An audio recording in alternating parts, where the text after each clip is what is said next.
तर रत्नागिरी सिंधुदुर्गच्या जागेवरून राजन साळवी यांची महायुतीवर जोरदार टीका पाहायला मिळते। रत्नागिरी सिंधुदुर्गची जागा भाजपला मिळाल्यास शिंदे गट काम करणार नाही, शिंदे गटाला जागा मिळाल्यास भाजप काम करणार नाही असं राजन साळवी म्हणाले।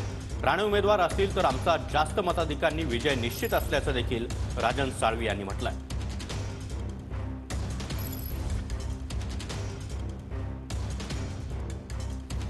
तर रत्नागिरी सिंधुदुर्गच्या जागेसंदर्भात राजन साळवी यांनी हे महत्त्वाचं वक्तव्य केलेलं आहे। रत्नागिरी सिंधुदुर्गची जागा भाजपला मिळाल्यास शिंदे गट काम करणार नाही आणि शिंदे गटाला ही जागा मिळाली तर भाजप काम करणार नाही असं राजन साळवी यांनी म्हटलं। इतकंच नाही तर नारायण राणे यांना उमेदवारी मिळाल्यास आमचं मताधिक्य अधिक असेल आणि अधिक मताधिक्याने आम्ही विजयी होऊ असा दावा देखील साळवी यांच्याकडून करण्यात आला आहे। आपल्यासोबत शिवसेनेचे उपनेते आणि आमदार राजन साळवी सर आहेत। साळवी साहेब, अजूनही महायुतीचा उमेदवार रत्नागिरी सिंधुदुर्ग लोकसभा मतदारसंघातला या ठिकाणी जाहीर होत नाही, काय प्रतिक्रिया असेल?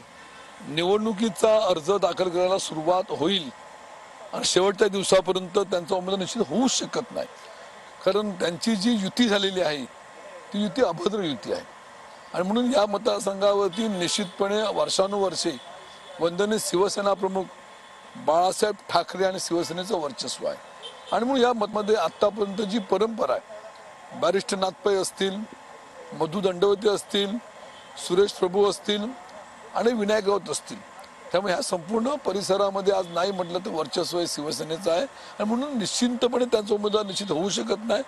उमेदवारी शिंदे गटाला मिळाली तर मला वाटत नाही भाजपवाले काम करतील असं, भाजपला मिळाली तर शिंदे गटाचे काम करतील असं वाटत नाही आहे। त्या विजयाची मताधिक्य किती मिळेल त्याचा आता आम्ही हिशोब करत आहोत।